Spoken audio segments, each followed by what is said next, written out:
Tēnā koe. E kui mai koroma, he rauranga terema, he ngā mātāwaka, ngā paimaunga, ngā waiawa te motu tēnā tātou. Ko tēnei te ringa o te tangata, he noho nei ki raro i te marumuru o tarurua mainga, e rere te awa kairangi ki te whanganui-atara, te kāinga o Ngāti Toa, Te Awa, Taranaki whānui. Ko Andy Lowe tōku ingoa no paniora o ki tipuna, engari te puaki ai o te whanganui-atara. Tēnā tātou, great to see you all today. Yes, it's fantastic to be here in this amazing show with these amazing artists, and thank you so much for being here with us all, and I really wanted to welcome you all here. I'm going to introduce all of the artists separately because I know they won't do that themselves, right? Not in the way we need to know about their amazing accomplishments and acknowledge all of their history. So some of these things you'll know already and some of them you won't. But firstly, I just wanted to congratulate Stevie for curating this incredible show.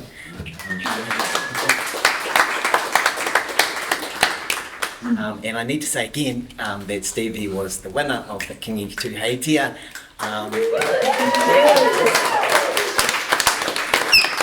This year, and amongst everything else that you've been doing, Kia Mau Festival, Jamie, all of these huge things that have been going on around the city that you've been involved with. I don't know how many hours in a day you have to do all this stuff, but you know, she's just been doing this show at the same time and pulling together these incredible artists who also have incredibly busy lives to be here, you know, to do this today as well. So thank you so much for being here, all of you, for making it here. Hey, Suzanne. Yeah, she's also the Māori artist in residence here at Matariki. Yep. So we're really lucky to have Stevie. She's been working with us through a journey. I've been here for just over a year at Te Matapihi. We've been on a journey to, you know, for Te Ao Māori and to bring things into the contemporary world, into the future as well. So all of the work that you've been doing with our kaimahi here and also through the whole creative capital team at council, with all the things that you bring. So we're so lucky to have you. Right, is that enough? Yeah. No. I'm gonna just randomly, and everyone can put their hands up. They're ringing when it's your turn. So start with Suzanne. So Suzanne Tamaki. Maniapoto Tūhoi is an artist and social provocateur who uses fashion and photography to create visual narratives that respond to cultural politics in Aotearoa, New Zealand. Her works often investigate the nature of Indigenous feminisms in the South Pacific, challenging the colonial gaze and Western ideas of nationhood within a bicultural nation. As an individual artist and as a member of Pacific Sisters and the Savage Club art collectives, Tamaki has exhibited works extensively throughout Aotearoa, New Zealand and internationally, with exhibitions at the National Museum of New Zealand Te Tongarewa in 2018, Shaman Gallery in Winnipeg, 2017, the Queensland Art Gallery, Gallery of Modern Art in Brisbane, Australia, 2016, Expressions in Upper Hutt, 2015, City Gallery Wellington, 2011, British Museum in England, 2008, University of Cambridge Museum of Archaeology and Anthropology in England, 2005, and the Dowse Art Museum, 2004, and huge amounts of other things. You just made me feel real old and tired. I wasn't going to do the other one, but I'm over it. And so Terence Turner. Terence has always made things using object and physical form as a language to communicate stories. He enjoys the capacity of certain objects to speak for themselves for a medium, form and personal reference, and to hold their own place in time and culture. Terence has a particular interest in the matau fish hook form, in particular the gill hook, an example of Indigenous knowledge. The gill hook is seen today as the pinnacle of fishing innovation and is a form that Māori have been using since before European contact. In his work with Pounamu, Terence seeks to explore the fluid importance of the stone, the diverse and changing tikanga and oral traditions around the stone, as well as the stories behind each piece of rock, give it a life of its own that can be honoured and reflected in his carving. Terence has been working as a professional sculptor within the film and conceptual arts industry for 15 years. He was highly commended in the New Zealand Jade Artists Society Biennial Carving Competition 2014. In 2015, he was invited by the Suzhou City Jade Carving Association to exhibit at the Zhejiang Bai exhibition in Suzhou, China, and was awarded a bronze medal there.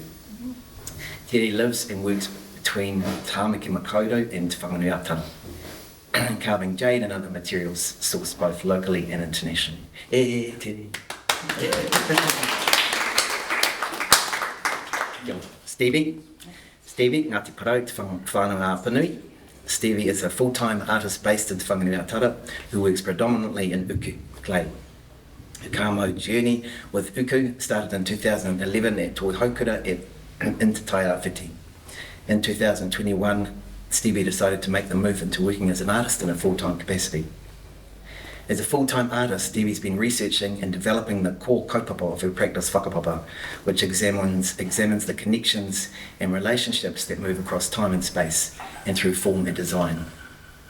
Stevie's practice is distinctive for its carved surface designs that draw upon tamoko a tātou.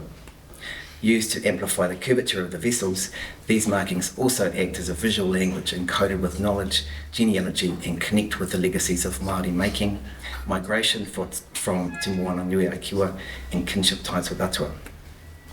Stevie is the inaugural Māori artist in residence at Toi Puniki this year, and Stevie was the winner of the Kingi Tuheitia Portraiture Award. Just saying again, congratulations to you. How many times have you done this? Hi, moving to you, Jamie. Jamie Berry. Te aitanga a Mahiki, Rongo Whakata, Ngāti Parau, Ngāpuhi, Ngāti Ruanui. Jamie is a multidisciplinary artist who creates work that examines Aotearoa histories, while reflecting on Jamie's identity and place within the current timeline. Originally from Tūranga Nui Akiwa and residing in Pōneke, Jamie's practice is based on her whakapapa, past, present and future focused. Reimagining these stories through digital content, DNA soundscape, moving images and installation. Jamie is currently a digital artist at Core Digital, Tātou Ahu Rowe, and was visual arts lead for the Kia Mau Festival that finished on the 16th of June. Jamie was a finalist in the Kingi Tuheitia Portraiture Awards.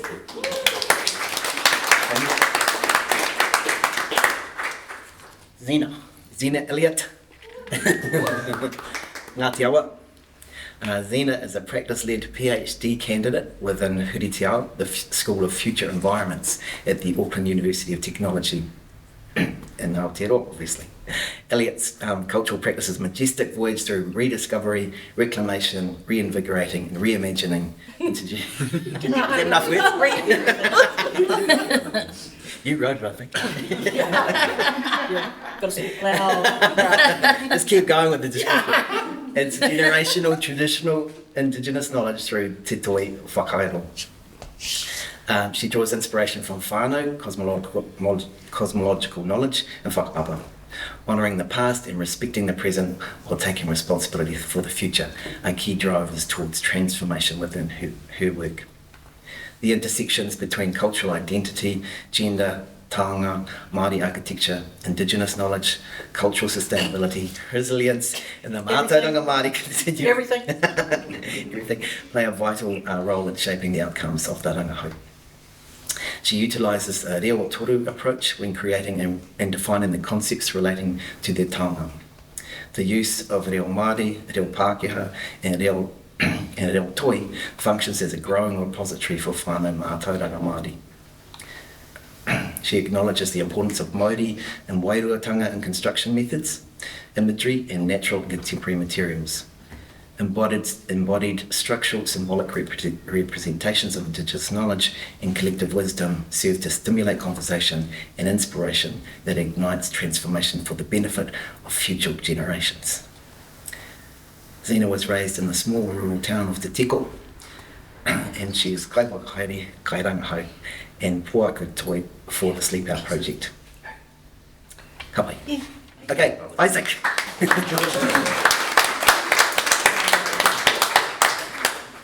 Issac Te Awa, Ngāpuhi, ka te mangoi, kai tahu, waitaha.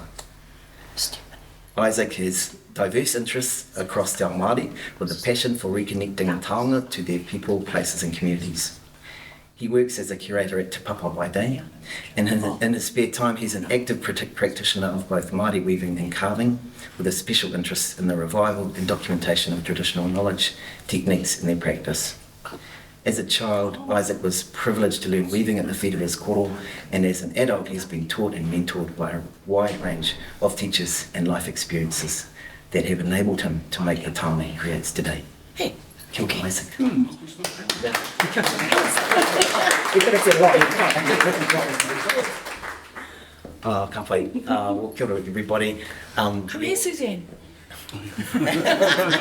I'm Nikki. Sorry, Just when you're ready, you know. this is a joke. So we're just gonna. This is gonna be really free flow. Feel free to, you know, whiua any pātai you want into the panel. It'll be pretty chilled out, really. And yeah, just gonna leave it open for people to say what they want to say. But firstly, just wanted to get to pass the rākau to Stevie to talk about the kaupapa of this whakāturanga and how you came to it. Anything else you want to say about it? Yeah. Hello, kia ora. So Te Matapihi is a show that we put together last year and took to Auckland. So it's the second, I think it might go this one. That mic away. Right. Yep. So it's the second iteration of the show, but using predominantly a core group of artists so a core group of artists, and then we've brought in some other artists. So basically, the translation for the show for us is through our eyes. So when we took the show to Auckland, it was about showing people outside of Wellington how Wellington imprints itself on everybody, whether you live here, whether you're born here, grow up here, or like even in Issac, you know, case, he's been here for about 5 years. Yeah, you know, and even, you know, the Isaac that we see today is not the Isaac that turned up. Yeah. You know, and so what we wanted to do is show the artwork through our eyes, and that you get to interpret through your own eyes. So yeah, that's how we see what the show is. And so we've kept the name rather than to try and create a collective in a way. And really what it came about is I got given a gallery to do a solo show or whatever I wanted, and I said, I want to show with my friends. So, you know, a lot of us have kind of been working together over the last 10 years or so, but over the last probably 2, 3, 4 years, everyone's shifted and we're moving together, and we're so busy all the time that we never actually get to celebrate our own successes or each other's, or even see where each other are at with their own work. So in a way, the show is actually for us, but you get to experience it too. You know, so we get to come and see our work all together, celebrate it, celebrate each other, and then get to share that with the public as well. So that's kind of how it all kind of came about.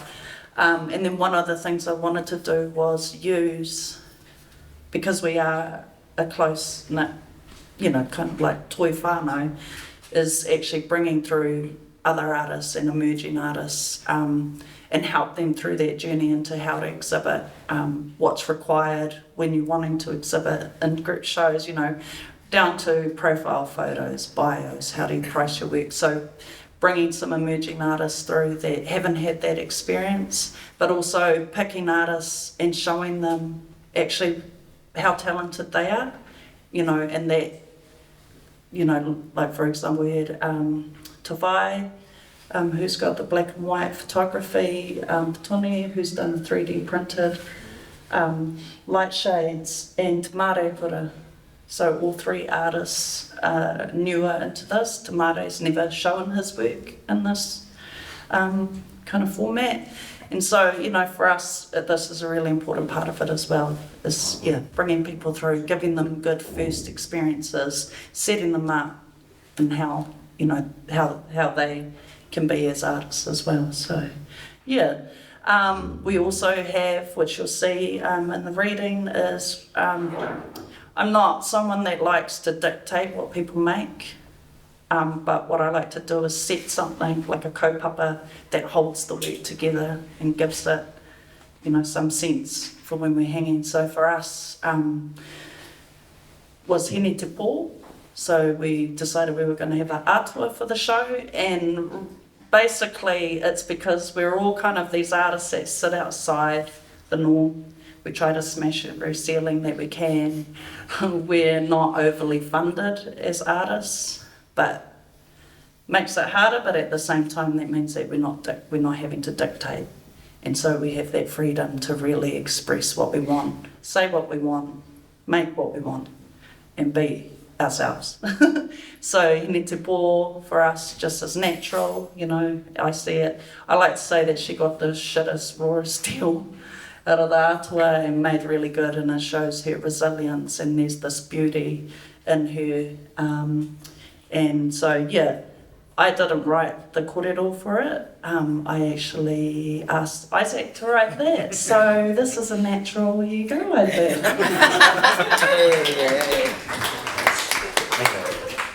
So for me, when Stevie talked to me about this show, and I started thinking about Hine-nui-te-pō, atua are really personal and everyone has their own relationship with them, and colonisation has done some stuff to us, and henceforth I'll just refer to it as stuff in this panel, otherwise it's too much to unpack. But during this stuff, we had an atua who was basically a mother that became vilified and devilified, and that relationship was really sort of subverted and taken away from us. So how do we reclaim that, and how do we highlight those aspects that connect us back to that, but also acknowledge her as the nurturing, loving mother who protects us in our second lives? And how do those relationships intersect or apply to taonga, which are also living a second life that we create? So yeah, I guess that's it in a nutshell really for me, is it's how do we reclaim the beauty of that relationship with our atua and our practice, and everyone's done it very differently in the show, and it's beautiful.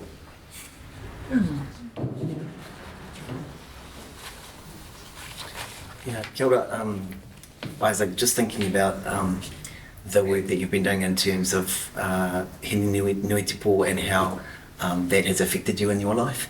Want to talk about that a little bit more? Yep. Just a little bit. Don't go too deep. No, so I mean, the immediate, I guess the easiest way for me is to talk about where the artworks that I worked on come from. So taonga to me, there's a lot of layers to taonga. They're materials, and you get those materials from the environment around you. So they're almost like fingerprints or records of your life and the things that you have at your fingertips. And one of the things when Stevie talked to me about this show that I had at my fingertips was a dead kiddo.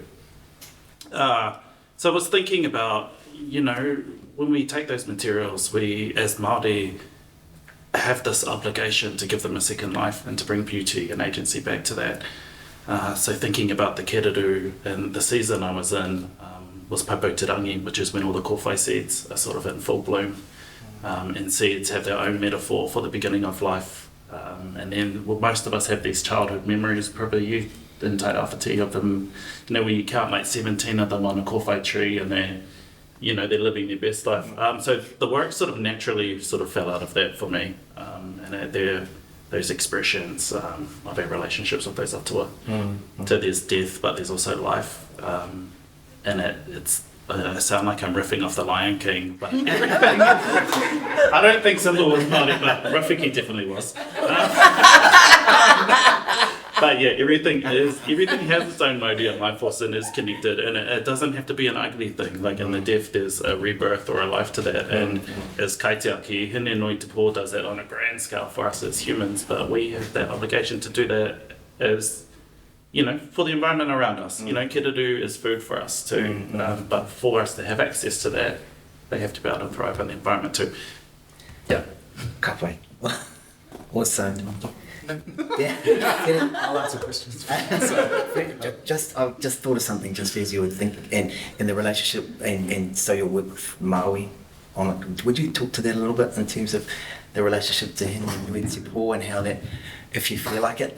Well, it's the whole story of the death of Maui via Hine-nui-te-pō, classic Peter Gossage book. the easy way in, but yeah, I think that whole piece ended up being really literally about Hine, because that's been boiling away for ages, and then being given the opportunity to show here made me finish it. Because there's just piles and piles of ideas sitting in boxes waiting to have their opportunity to get out. So this was a really nice way to bring all three pieces together as one piece and tell that story. Yeah. For those that have just come in or haven't seen the list, Terence work is the 3 mere that are there. Yeah. Awesome, Terry. No, that's cool. Does anyone else have any questions? Like, just ask each other questions if you want to. Pass the mic. Jamie, go. Ask a question. I've got a question. Yeah. And it's actually got nothing to do with the show. I'd really like to know what motivates you, what drives you, what makes you keep going, because fuck, it's exhausting. I just want to know how you get through. So everyone let me know.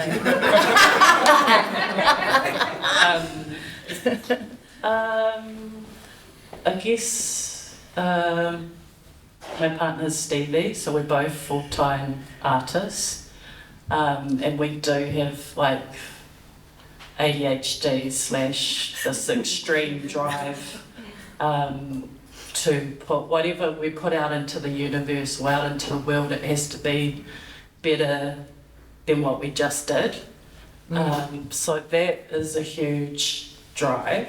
But also I think just the importance of being able to use our platform to tell our own stories, especially about our whakapapa, colonisation in ways, but then also putting a positive spin on it. You know, it's not all doom and gloom, and to being able to share that with other people. I think for my own work, because I work with digital stuff, it was a little bit nerve-wracking when I first came into the art world, because it's not a traditional art form within the Māori world. So trying to figure out how I can utilise my digital skills with my whakapapa. So that's where the science comes from, of using my DNA chromosomes within my soundscapes, which also ties back into my whakapapa, back to my tikuna. So there's all those underlying things within our mahi that help push us. But yes, we're super tired. This is our last day of mahi, and then we go to Melbourne for 10 days. This is like our first holiday in 3 years. Wow. So, I'm really looking forward to it. Yeah. I'm going to crash after. Go to Melbourne and sleep for 10 days. What about you, Terence? What drives you? What keeps me going? Yeah, Um, apart from money. yeah, not much money in it for me. I just have ideas that I need to get out, and the exploration of materials for me, learning everything I can. That folds into the film work as well, because I'm making props and things. So I kind of need to understand so many different materials to be able to fake them or make them for real, and decide whether it's going to be faster to make a real one or make a fake one. So yeah, as I learn history of material knowledge, and then that leads into the tools knowledge, and yeah, I just nerd out about that, and the stories come through, and I have to keep making my own stories and making them real. And I've got all this art lying around, so start having shows and giving it away. Because it starts piling up. But yeah, I can't stop it. It's super annoying. I'm just kind of leading on that same kind of question. So the hero image of the show is the carved artwork that is Zena's work. I just, I'm a carver, but I carve clay. Zena, among many other things, is also a whakairo carver and female as well, and many other things. What drives you? Because the space within Te Ao Māori as a female carver is hard. And also, but having that that courage as well to paint it and to be your authentic self in your work. You know, are you okay to talk a bit about that? Kia ora te whānau. Yeah, that, I just want to sort of go back in time a little bit, back to the, take a whole pūrākau, sorry, back to Hine-nui-te-pō, the theme there. So that carving actually originally started about 3 years ago when I first went venturing into my postgraduate studies.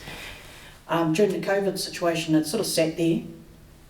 And what I want to talk about is transformation and the transition between through the creative process and how it relates to the transformation that happened with Hine-nui-te-pō, but from a creative process perspective. So that carving there, during the time that I was carving it, I been thinking about Hine-nui-te-pō and all the different phases that she went through and the shifts, and you can see in there that it's sort of half colour combinations happening, and that's that transitional space, and then you'll see that colours actually reside on each side. So there's a connection through there that in terms of our atua and our natural environments and everything around us, we have little bits and pieces, and that might come out through our characteristics. That's what I believe anyway. But in terms of being a carving wood, the wood that I've been reclaiming actually comes from, I don't cut down trees or anything, I actually reclaim them from stolen whenua. So I repurchase them off wealthy farmers that have these wood. I then take it and reimagine the pūrākau that comes out of that design. And then from there, I elaborate even more through paint. But if you've seen my carved paintings, I go backwards when I do the 2D flat carvings. I'm actually adding layers that give the sense of relief, and it gives a shallow depth of carved pattern. And then I come back to my actual carving where I actually take away wood to reveal what's beneath it, or the type of pūrākaus or stories that I want to tell in the work. I really love carving the wood. I started in 2010 and haven't put down the chisel ever since. I've had little ups and downs during the journey. It is difficult navigating those spaces. But what drives me? Whakapapa. Knowing that where I descend from, which is everywhere, the environment we are, and connecting back to that and how I might interpret that through mark making and carving and being into the work as well. In terms of the types of colours that I use, and the different types of symbols that are represented within the whakairo. Those are sort of like instruments that that I live, I hold, I experience.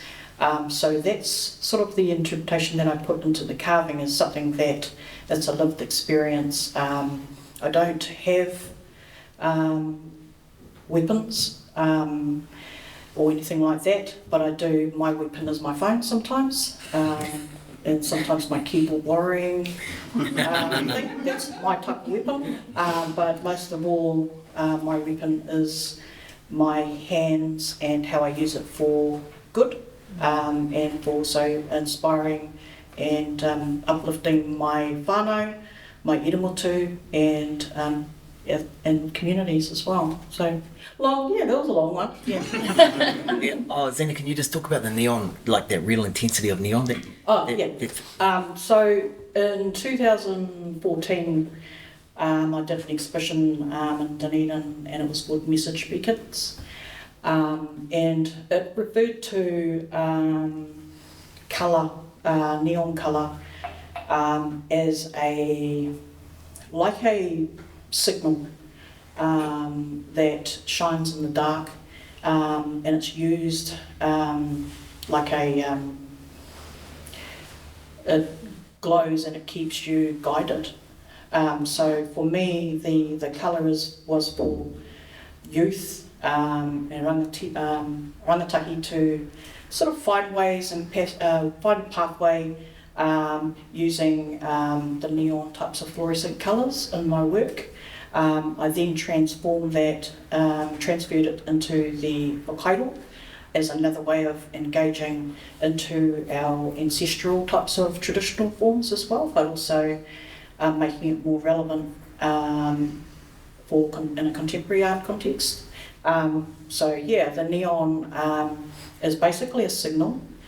In the dark, it's about being visible, it's about being seen, it's about being heard, and that we exist out in these spaces as well. And also thinking about some of my mātauranga Māori that my grandmother told me was that colour is alive. It has its own vibration, it has its own energy. And so when you walk into a room, sometimes the colour in the room will actually impact how you might feel and respond to that space. So it's the same with my colour and my carvings and my paintings, is to radiate positivity and also direction as well. And that's one little tiny part of where the sort of fluoro colours come from. But we've got fluoro colours within our natural environment, glow in the dark, all sorts.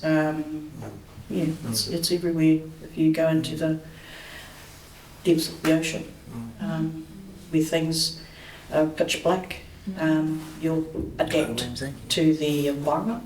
So you'll naturally, fishes and stuff, or jellyfish, have those sorts of glowing aspects about it. But yeah, to attract prey or partners. Right, so now Anyway, before I carry on. moving along. Like, has anyone got any? Isaac, what motivates you? What motivates me? So making is part of who I am. So I grew up in this environment where I like to call them my crazy koro stories. And you're just like peppered all the time, constantly. And it get to the point where you're like, but you don't really appreciate what you've got till it's gone, or how much that sort of impacts your life. So for me, making is almost like Terence was touching on, like it's almost a drive. Like I have to make or do something creative every day, or I start to turn into a big jerk. Like it just is part of who I am. And then that naturally the hoarding of things that you find that fall out of that from your walks or your trips to hoko shops, or the pictures on your phone, like everything that I sort of see and experience built up in my life, and there's always got to be a way to articulate that. So if you're lucky, people want to pay money for it, but it's not the motivation for me, because like even if there was none of that, I would still be making on the side. So it's kind of how I express who I am, but reflect the stories and the environment around me. So how about you, Suzanne? What motivates you? I'm probably like you, Isaac. I can't not make something. I'll walk down the street and I'll see. It happened yesterday. I found a tassel. It was just someone's handbag or whatever it was on the ground. I was like, whoa, that's a cool tassel. And then I picked it up And then I took it home and I cut it in half and I made it into a pair of earrings. Oh, I'm wearing them.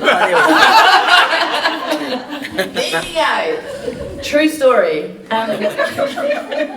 But I see things and I see a skip full of stuff and like I jump in the skip to see what's in there.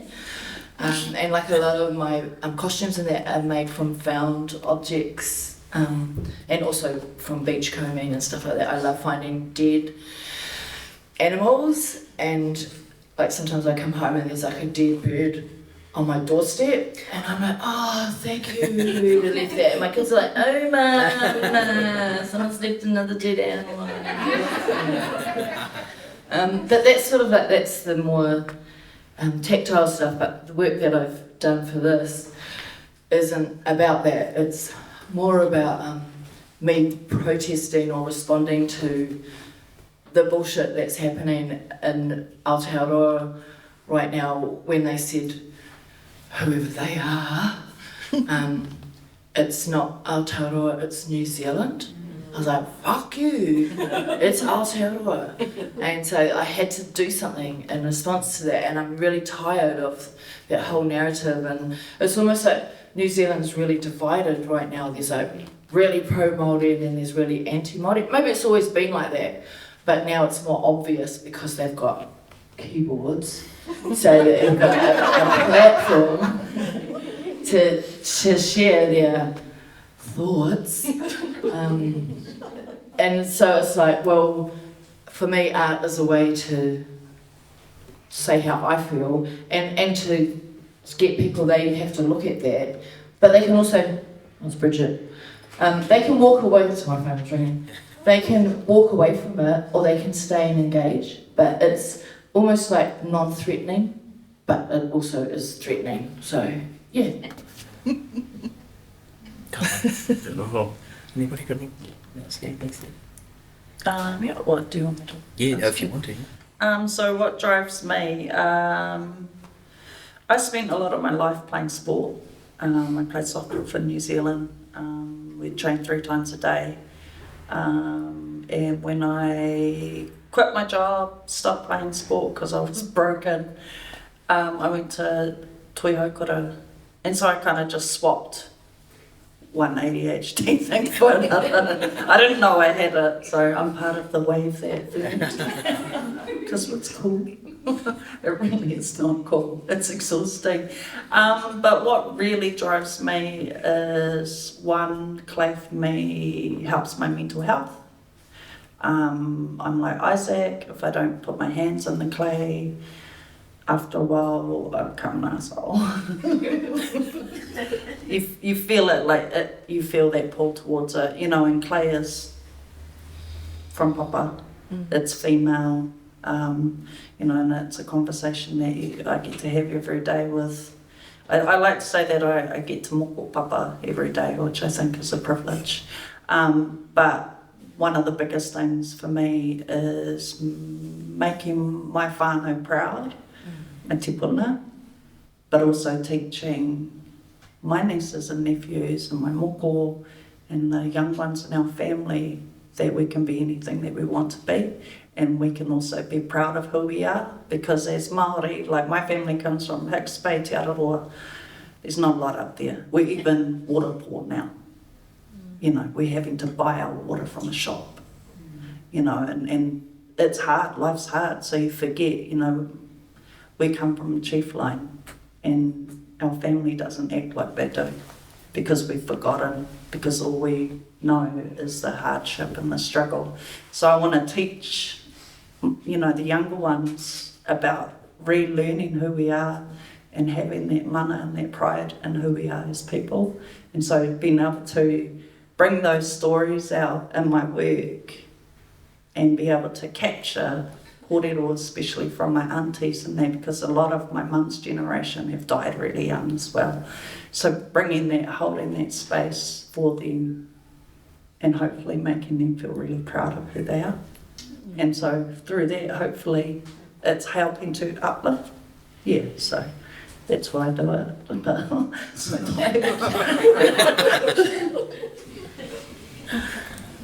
Kia ora, Stevie. Kia ora koutou. Anybody else want to ask any other questions of each other? Because you haven't seen. Probably less a question and just more what Stevie was touching on there in terms of the reclamation of who we used to be as a people. So that kind of plays into all our mahi in some degree, whether it's visual language or, through our reconnection to uku and stone and whakairo.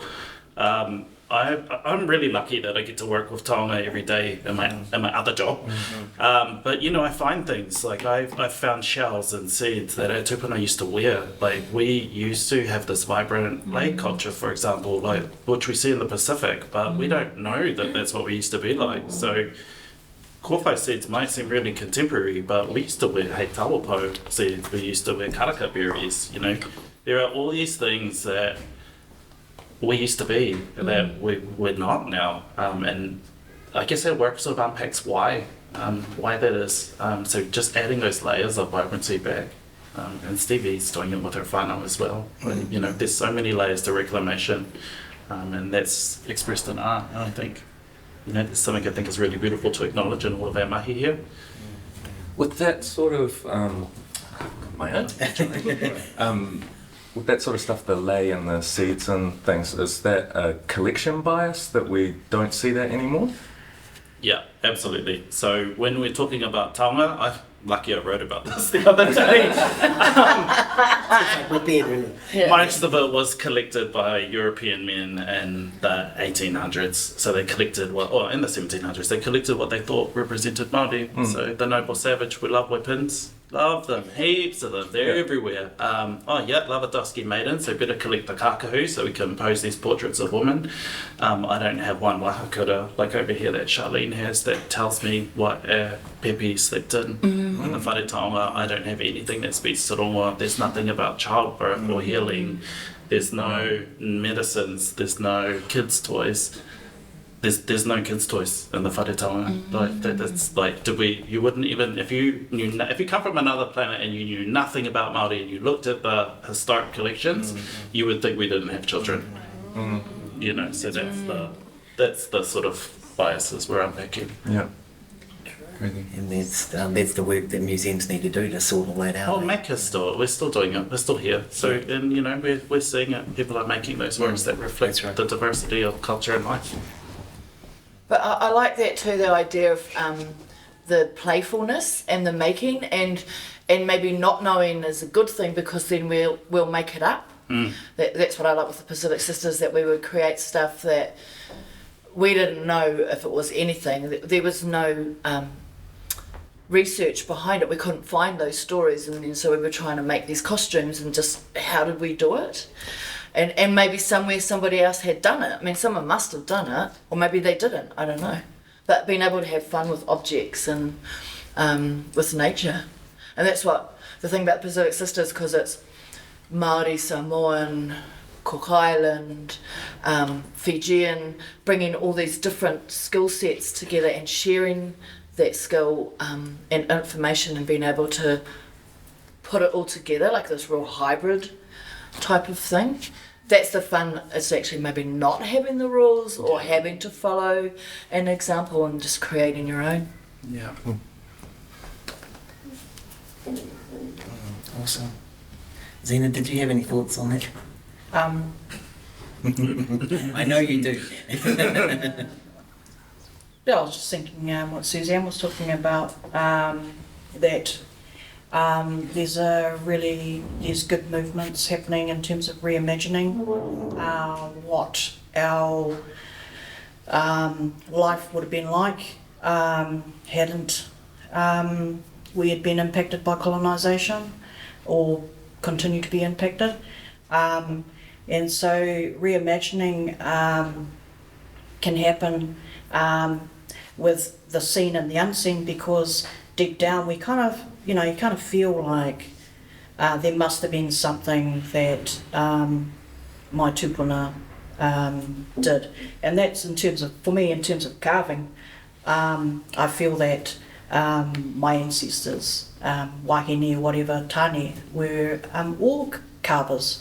Because I sort of think about like, well, being if you were a single wahine living in a village, I would build my own whare.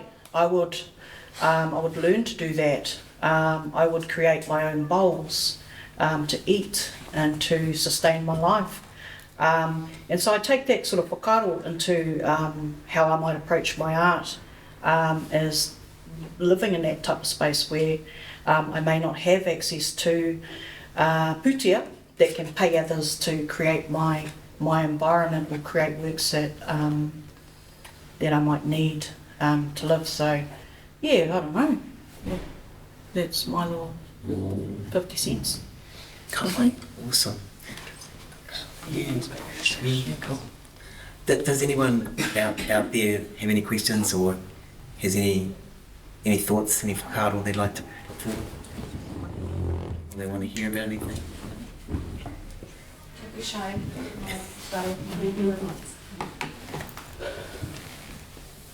I'll just on that reimagining thing.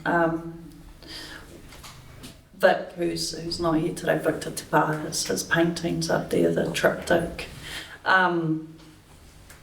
He sees that same thing, and so I really love his work because there's so many layers to it. But he also reimagines what the world would have looked like without, if we weren't colonised, like if we were actually allowed to evolve as a people. And I love, there's so many layers in his work if you can get up close and have a look at it. And he's on his own journey of tāmoko and learning how to, cross into that space from painting the moko into doing it on the skin. But if you really look into his work and see all these little bits and pieces, me, Terence and Vic actually always used to say we wanted to do an exhibition where we had a room and everything in the room came from a Māori perspective, even the cover, the light switch. So if you imagine how Art Deco, but imagine if it was all just Māori, even the mechanism that holds the lights up, And so that's how he kind of sees his work, and so I kind of like that idea. And again, a different perspective on that whole reimagining. Yeah. So he really, and then also he's quite clever because, if you're from Wellington and you've been here for a long time, you'll know that there's a steampunk goth movement, but there's also quite a strong Māori goth steampunk movement, and that fascinates him. So he kind of comes from this Māori meets goth, reimagined, and then also through his artwork reaffirming his Tongan heritage as well. But yeah. I was just going to say, the way where you're talking about having that Māori room, it's like, set decoration, trying to tell stories through an environment, and that's how I always see Vic's work, like that. There's a film in every single painting that he does. It's like just pure concept art for the story crazy world that's going on in his head. I love it. Yeah. Has anyone got any questions? It's not even on, it's okay. It's a prop. Here's a question. Right, kia ora, ko Claire tōku ingoa.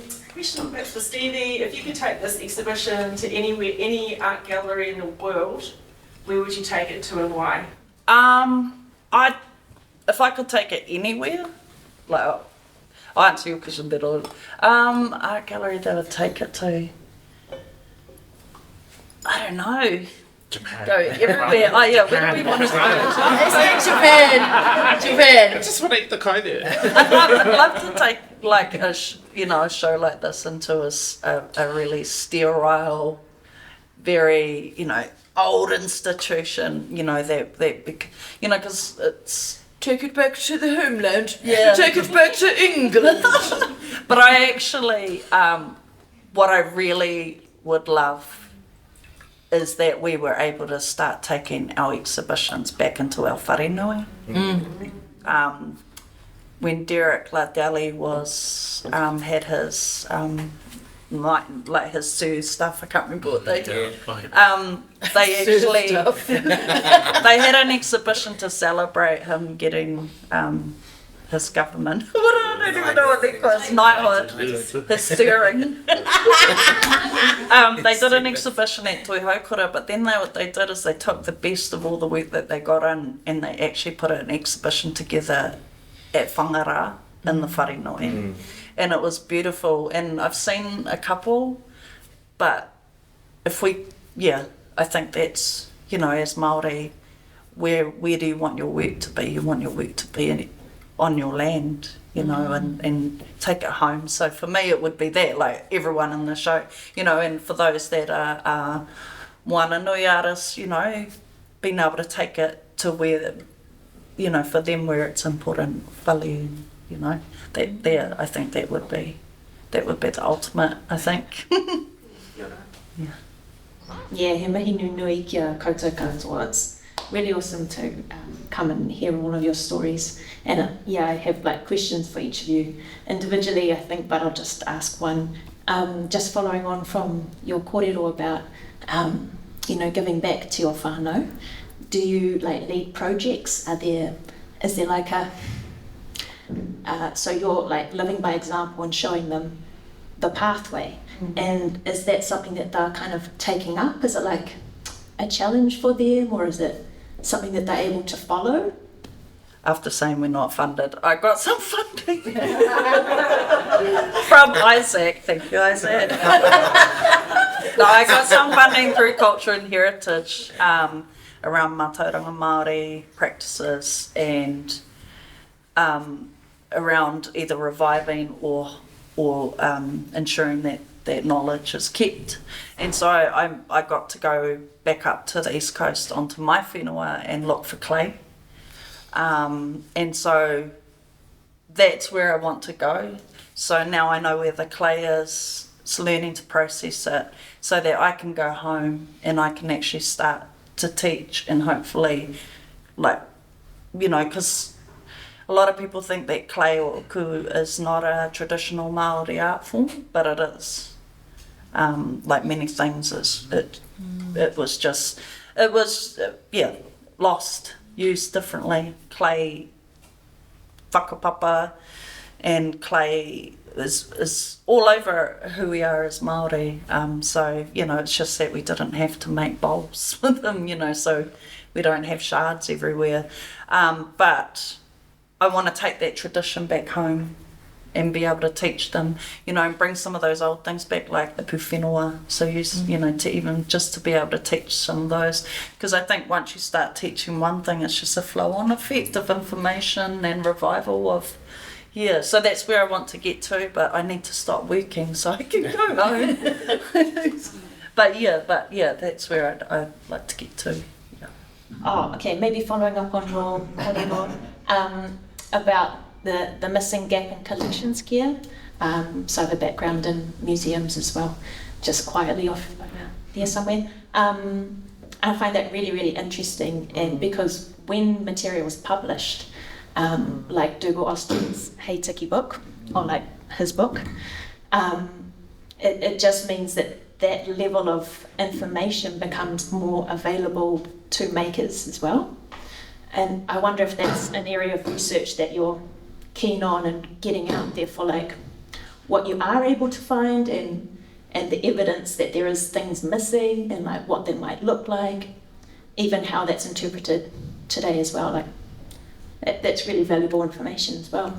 Yeah, so Dougal's book, so that is the mātauranga of one person's passion. And if you think about it, wharetonga, there are hundreds and hundreds of years of mātauranga that can be interpreted that are also missing. So a lot of them just lie in wait for that one person who connects with them. There's just so many topics. But it's the same in reverse, is that those things are still happening in our community, and it's finding those meaningful things to bring in that fill that gaps, not just because they fill the gap, but because they're actually a story from real living people that are out there today that can actually have a longevity to one day be seen by Māori in 200 years to make them happy and proud of how their tupuna were living, not sad that they're taken out of context. So it's a huge topic, and it's something we agonise of in Heritage all the time. But I guess that thing is you have to be kind of on the ground in the trenches and connected to communities too. And nothing's definitive. We know that as Māori. What I do here people down the road don't. You know, different tribes, different vibes, and don't be biased. Don't be biased. Oh, I like that. But it's just like, it's a slice. Yeah, they're little slices of mātauranga that can give us clues, like recipe books. Nothing definitive, but yeah, good question. Yeah, they're things that we agonise on, but you have to be active, and we're active in that space all the time. Kia ora koutou. Gotta be a coffee cup. Kia ora koutou. Congratulations on a beautiful show and a great conversation. This is a question a little bit for everybody, but I just wanted to know, what are the pivotal moments in your journey or your career that said, yeah, this is what I'm doing and what I'm doing is right? So for me, I've been scribbling ever since I was a child. So I knew from a very young age that something with creativity was going to be my pathway, my journey. Throughout my education in primary school and through college, I didn't care about any other subject matter, and I was mainly expressing myself and understanding the world around me and trying to talk through drawing and painting. So yeah, for me, it started young, but then as I got older, it's about learning, researching, refining, and I'm still learning. I'm still a tauira, and I'll be a tauira right through. And so it's a continuing thing for me, and that's yeah. So there's no really special moment. It was just my journey, the start, and yeah, it's still going. Kia ora. In 1970. In 1949. Jokes. No, I'm really lucky because my mum is amazingly creative, so she taught me at a really young age how to knit, how to do crochet, how to do embroidery, how to make quilts. I think I was just her slave, and like I just had like really nimble fingers and good eyes. I had to like always thread her needles and stuff, and like she'd get tired of just finish this. I'm like, yes, mum. But yeah, no, she was amazing, and like she'd do night courses to learn how to do lead lighting or lace making. So she's really inspiring to me that she did that, and she was really supportive of me. She'd always buy me like paints and felts and crayons, you know, things you sort of take for granted, but I was really lucky, and I've still got the embroidery box that she gave me when I was 8, and I still use it. So actually that embroidery that's basically still the box that I've got that she gave me with the threads, well, new threads, not those threads, and needles and stuff, which I love. So I've got this beautiful connection with her when I make the work. I think about her, and her mother was an amazing tailor as well, and growing up, mum made all our clothes. So me and my sisters would have like matching clothes. It was like kind of embarrassing. And you like walk around, I was like, oh, look like my sisters. But then we just started a girls group, and so we just like sing and dance and stuff. So still doing it. But then yeah, so I've always been creative, but it probably wasn't until in my 20s when we set up Pacific Sisters that I took it seriously, and I thought, oh my god, this is actually something I can do.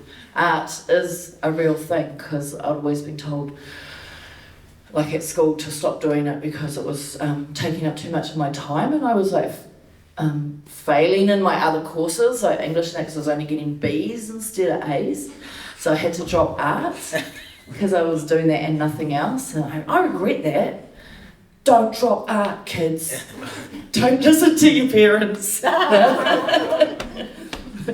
But yeah, but you've got different options now. You can do art, and it's a thing. But back in the day, it wasn't. It was like an option. Yeah. So, and I had to be successful at all this other stuff. But like I said, Pacific Sisters was affirmation. I think that have friends around you who are artists as well and creatives, and you see that they're doing it, that is it drives you too, and you're like, yeah, I can do this, we're all doing this, and we can do this together, and so we can uplift each other and support each other for what we're doing. So yeah, thanks Stevie for the show and all the hard work you've been doing in the background. You deserve a beer and a holiday. Had enough beers last night. For me, my journey is very different from everyone else's. I didn't do art at school, I did graphics, or back in the day it was tech drawing. And I played sport, like I said. But like, same as Zena, just used to draw all the time. I couldn't read properly. Now I know why. And so I used to draw the pictures in the books and make stuff for my mum because my parents had broken up when I was young. And so all I wanted to do was be a tattooist. My dad owned a chopper, and we'd go to the Sinn Féin bike conventions. I love motorbikes. It's not gay. Too bad.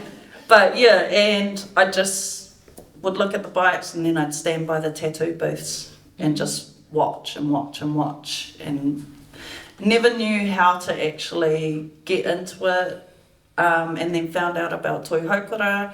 I was working for immigration profiling unit at the time, had a really good job and was still playing softball, and just quit and went to Toi Haukura to do the tāmoko program.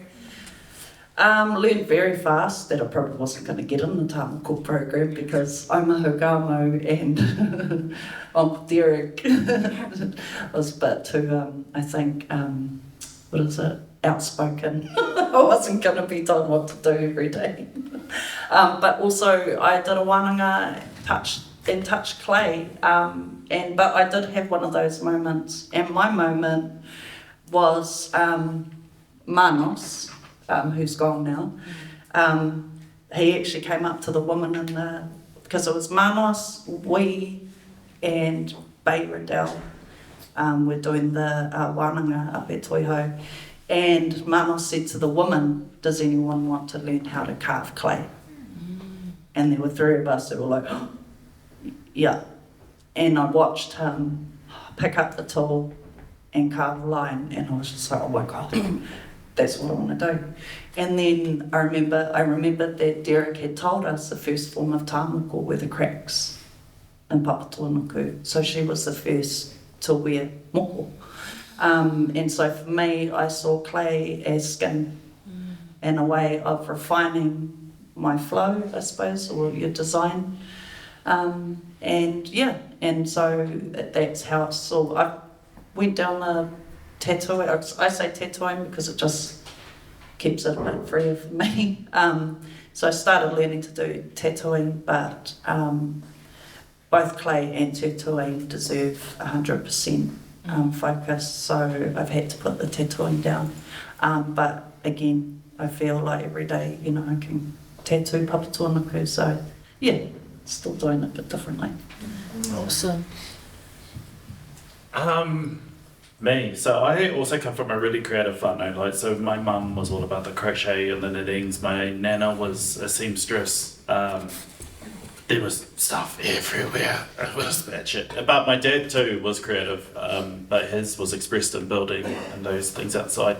So there wasn't anything he couldn't build. So it almost seems ridiculous that I never went to an art class in school or was told that I could do art. And I wasn't until I was in my 20s. Baking the whole time, just doing your tattoos and making I call them UFO boxes, which is when you make when you make a thing. Or they're unfinished objects. We all have them. Had heaps of those, and I wove a tāniku belt, and someone posted it online, and I would have been about 25 or 26, and I had Rangi Kipa at the time ring me, and not happy, but accusing me, like, why do you not have a career in Māori art? And I'd never even thought of it as art until that moment. Wow. So that's what triggered it. I was working as a nurse at the time, but that's what sent me down the whole rabbit hole of creativity in taonga. So just other artists can really awaken or bring other people into the field. So like whatever you do in your creative practice, I think it's really important to always reach out and bring people with you. Yeah. Yeah. Because if no one did that for me, I'd probably still be nursing, be raining terror on someone in ED right now. But I think you said about the curating, that feels like caring. Yeah, Same well, thing as nursing, eh? I also get asked that too. Like, what? That's a big jump. Like, it's not really. Taonga are all about the well-being of people, just the way that health is. It's just a different side of health. It's identity, and it brings its own importance with it. It's beautiful. Oh, you could. That's an interesting question because I realised that in my early 20s I'd like given up on it and went to art school and did all the stuff and then just ended up pulling pints in a bar, thinking that it was never going to happen because I didn't keep my people around me, and then got dragged into the film industry and realised that 90% of people there are struggling artists and doing interesting shit or have done interesting shit for years and years. And then started building community around that and storytelling, which is all film is.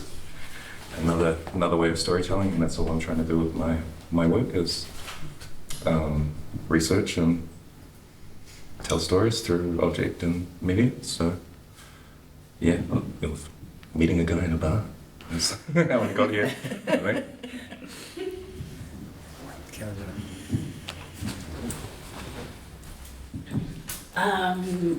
So I've always been creative, definitely. I come from a very creative whānau. My dad's a painter. And on my mum's side, I come from the wee pere line.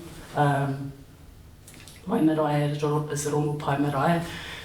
So, a lot of my tupuna were painters, writers, a politician. So there's a strong line throughout my whakapapa, which I've only just recently learnt about, rediscovering who I am in the scheme of things. But my entire family are creative in their own ways. But yeah, growing up very quiet, shy, very good at art and very good at sport. But then mix ADHD in there as well. It's a bit of a chaotic vibe, I guess.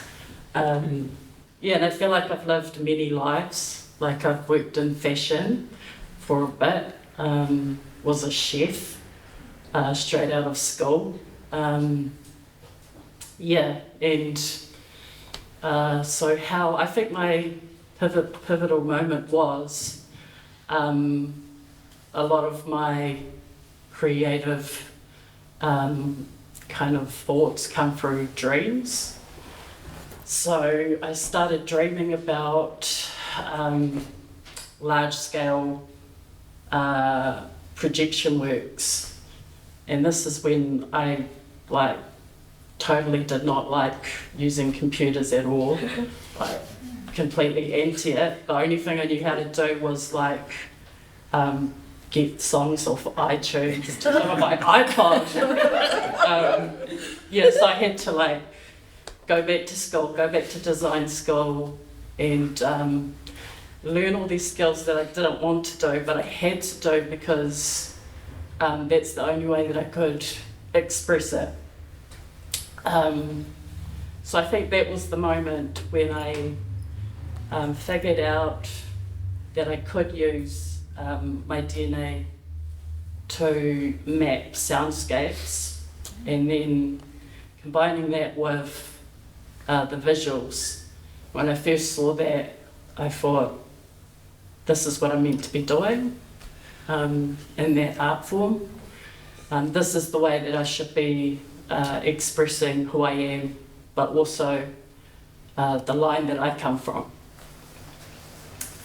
And a lot of the work that I do, it is very whānau based, so it's quite personal at times. I involve every family member. Like I get my nieces and nephews to do a lot of the voiceovers, and my brothers are in there. So yeah, essentially each work that I put out is a piece of me and my whānau. Yeah. Kia ora. Beautiful. Kia ora. Is there any more questions or whakaaro anyone wants to put forward?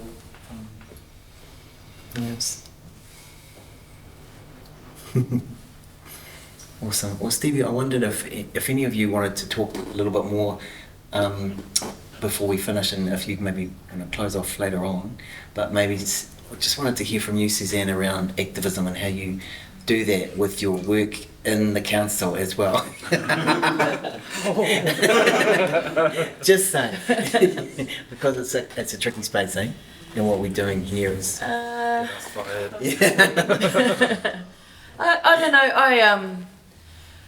I never really thought of myself as an activist. I just thought I was, like I said, responding to something that pissed me off, especially with this work here. And I think within council, oh God, how do I say this? You're navigating a different space. It's political anyway. At least when I worked at Te Papa, it was political, but it's a different type of politics. It's not what you would expect, but in council it is political, so that's what you're expecting it to be. And there's, like for me, that's a really fine line sometimes, the stuff that I do, because I'm not supposed to talk about it, I'm going to talk about it. I got in trouble, I've been in trouble a couple of times. I got in trouble because I called out one of the councillors for being racist.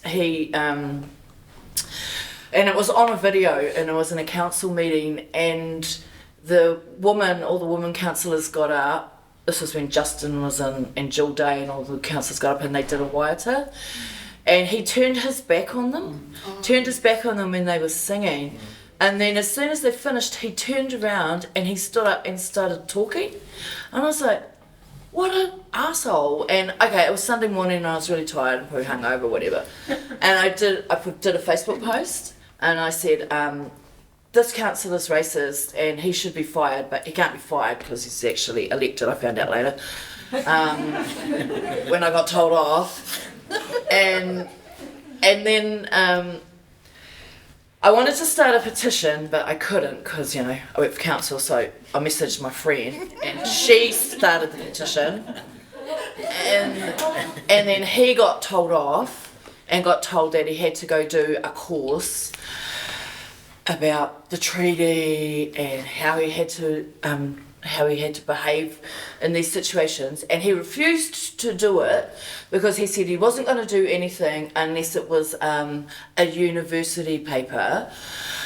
And I was like, you asshole, you're still racist, and getting away with it. And so he didn't really get told off for it.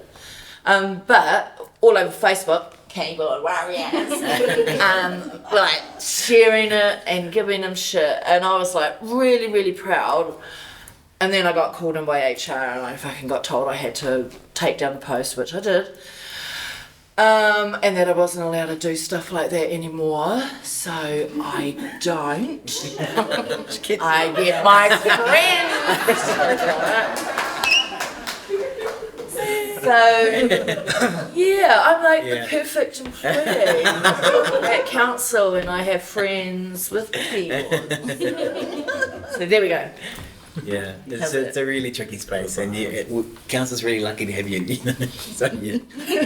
Actually, you know what? I've been there almost 10 years. Yeah. Would you believe that? Wow. Because what I do, I think that we can make more change on the inside than we can on the outside. So stop fucking moaning if you're out there about parking and whatever. Get a job in council and moan inside council, and be part of the strategies and the policies, or go to those meetings and do it there, because that's where you're going to make the change, which I really appreciate. And you know what, councillors? They give me money to do shit. So my focus is Māori. I want to support and promote all Māori, so that's why I love Matariki. It's my favourite time of the year. So they give me money to do Artworks. I've got Jamie's doing some amazing 3 metre, she's got 9 3-metre light boxes that are going to be all throughout the city through July and August, so they'll be here for FIFA as well, and they're beautiful, and it's like, yeah, council paid for that. You know, I got to pay an artist, and we get to see these beautiful Māori artworks around the city, and then I get to do the Matariki festival on the waterfront, and they pay for that, and it's like projections and performers. What a great life. Thanks, council. Love you. That was beautiful. He's my boss. now he's my boss. No, it's awesome. So amazing having you there. You're just incredible, and yeah, incredible work that you've been doing over so many years. Thanks, Andy. Did you enjoy it? Yeah. Okay. You know, one of the greatest things about being an artist in Wellington is the artists that are in Wellington. We move as a movement, I think. It's not as cliquey as in some other areas.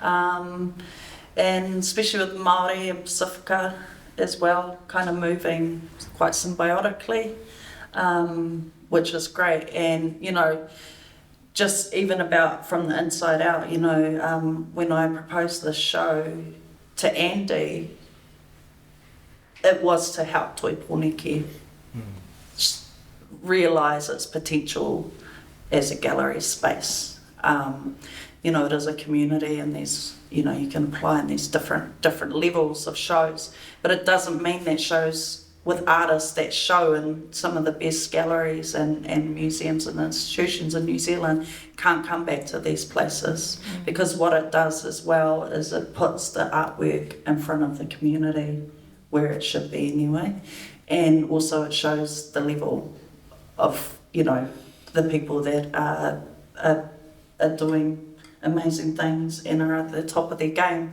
you know, and safer spaces to come into. So this show, when I said to Andy, you know, would you like to take the show, because we were looking for a space to have it, it was about that too, about helping Toi Pōneke revive itself, restart, and kind of move forward into the new year and forward into the future with new intentions and a new level, basically.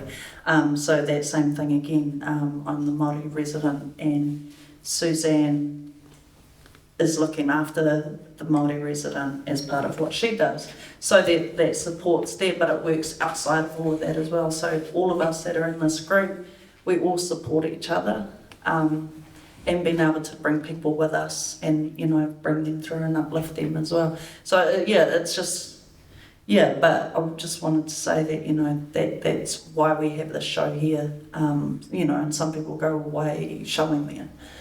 But it's important for us to support, especially Toi Pōneke, because Wellington artists can't afford studio spaces. So we need help from the council. And so ways that we can give that support back and be at the table and help to create change is by having exhibitions like this in these spaces.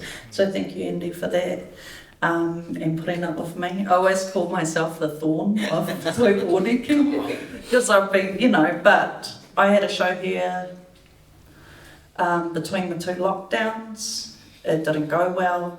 It was a different space. Yeah.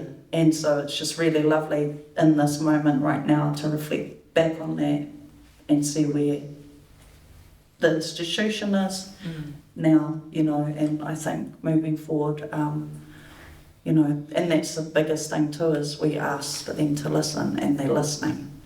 But instead of walking away, we have to be here, we have to be at the table, and we have to keep reminding them that no, you know, and so it is a relationship. So yeah, I think, thank you as well to James for your mahi and your tautoko, and it's just amazing to have someone that understands shows from a Māori perspective as well, and working with you, and also your confidence in bringing back some of those traditions, especially like with mana whenua. So we had a private blessing for the show, just with the artists and staff. James worked with mana whenua to bring someone in, so that, you know, there's change happening everywhere and people are being pulled in, and yeah. So I think this show is a really nice kind of point in the timeline to say, okay, you know, and then Matariki is about to happen, and it's a new year for everybody, whether you're Māori or not. I think so, yeah. And I just, yeah, thank you to everyone as well for coming and listening to us dribble on in our hungoverness state. And also I want to thank Zena. Zena actually doesn't live in Wellington. So it's been really amazing to pull her into our little crew as well. Sometimes when you see your mates struggling where they're at, where they live, or there's a raru going on, you just want to be able to pull them in and give them a good experience. So, you know, I hope that's happened for you, and you know that's the beauty of everyone that's on the show. So yeah, but thank you for coming up from Christchurch for the day. Yeah, and really appreciate it. So yeah, but yeah, and thanks everyone that came. And yeah, because you kind of don't have a choice. So. But yeah, kia ora, thank you.